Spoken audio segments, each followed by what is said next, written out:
Alors, attaché de presse, en fait, notre but essentiel, c'est de médiatiser les artistes pour lesquels je travaille auprès de la presse écrite, la radio, les web, les Instagrammeurs, les influenceurs, etc. Le but du jeu, c'est de leur amener une visibilité pour avoir un maximum soit de clients qui viennent pour voir les spectacles ou pour acheter des livres si c'est pour un auteur, et également pour pouvoir trouver peut-être des professionnels qui vont être intégrer ces talents dans leur cheptel, si on peut dire ça comme ça. Mes spectacles ou des auteurs, parce que je travaille aussi un peu pour des auteurs, pour des chanteurs, en fait, je le fais beaucoup au coup de cœur, d'accord. Ça veut dire qu'en fait, ce que je fais, c'est que généralement, quand c'est un spectacle, je demande la captation, et s'il n'y en a pas, je veux savoir un petit peu de quoi ça parle, le passé de la personne, l'implication de la personne dans son projet, et en fonction, c'est un petit peu au coup de cœur. Ça veut dire, ça m'arrive de dire non à des spectacles, mais j'estime que tout le monde a le droit d'avoir une attachée de presse. Ça veut dire qu'il y a des spectacles qui viennent vers moi, parce qu'ils ne trouvent pas quelqu'un qui croit en leur projet, et je les prends quand même parce que j'estime qu'il y a du fond, il y a quelque chose d'intéressant à exploiter. Voilà. En fait, c'est ça. Quand je peux, oui, hein, c'est-à-dire que j'essaie de les voir avant de m'en occuper, soit par captation, soit en présentiel, mais des fois ce sont des créations. Donc en fait, on a la surprise le jour où le spectacle est créé. Donc c'est là que l'on voit réellement le travail abouti.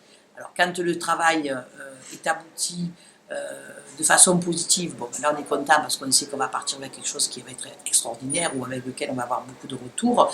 Si le projet est encore un peu branle-malin, on sait qu'au départ c'est difficile parce que c'est du spectacle vivant, hein, donc ça change et ça évolue tout le temps. Donc on essaie de voir avec les compagnies ou les comédiens qu'est-ce qui ne va pas, qu'est-ce qu'on pourrait améliorer. Ça peut être une histoire de rythme, de timing, ou de réduire le texte, ou de compresser. On est dans cette optique-là. Et après, voilà. Donc,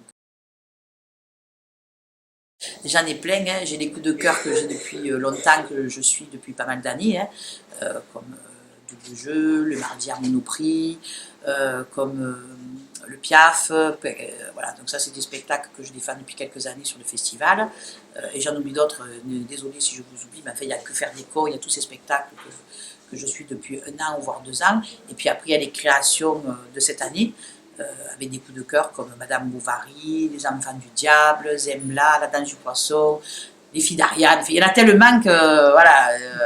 Mais généralement, je crois vraiment aux projets que je défends et j'essaie avec mon équipe vraiment de les porter au mieux, quoi.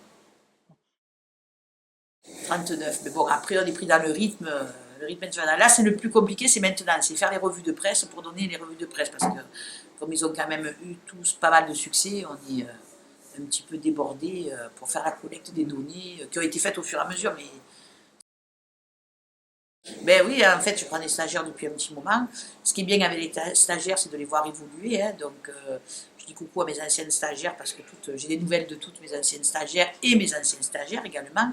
Il y en a beaucoup qui travaillent dans la prod, donc c'est bien parce que maintenant c'est eux qui m'appellent pour me demander des devis, donc c'est très rigolo. Ils sont dans une université où on leur apprend que de la théorie, ils n'ont pas de pratique, et ils s'aperçoivent que dans la vie, ben, c'est pas comme ça que ça se passe, quoi. Il faut vraiment être réactif et aller au bout des choses, quoi. Mais enfin, ma meilleure surprise cette année, c'est d'avoir tous ces gens de la télé qui me téléphonent pour venir voir mes spectacles. C'est vraiment un truc très positif pour moi, quoi. Et les gros médias également. Chose qui a été. Ça fait des années que je rame, que je rame, que je rame. Allez, tu le sais, pour arriver à ce résultat-là. Des projets déjà pour la rentrée, il y a beaucoup de spectacles à Paris que je vais avoir à la rentrée. Un spectacle qui va jouer aux Colonnes de Buren, qu'on a déjà fait l'année dernière, du 15 août jusqu'au 8 septembre, qui s'appelle Le Fléau, une traduction-adaptation, une mise en scène de Léonard Maton avec 18 comédiens en immersif aux Colonnes de Buren. Une rentrée théâtrale assez vive parce qu'il y a beaucoup de spectacles qui reprennent à Paris et des nouveaux qui arrivent également. Et puis l'année prochaine, on verra pour le festival, on verra ce qu'on va faire, sachant que le BA ferme. Donc, je ne ferai plus de programmation. Donc, ce sera un peu un travail différent.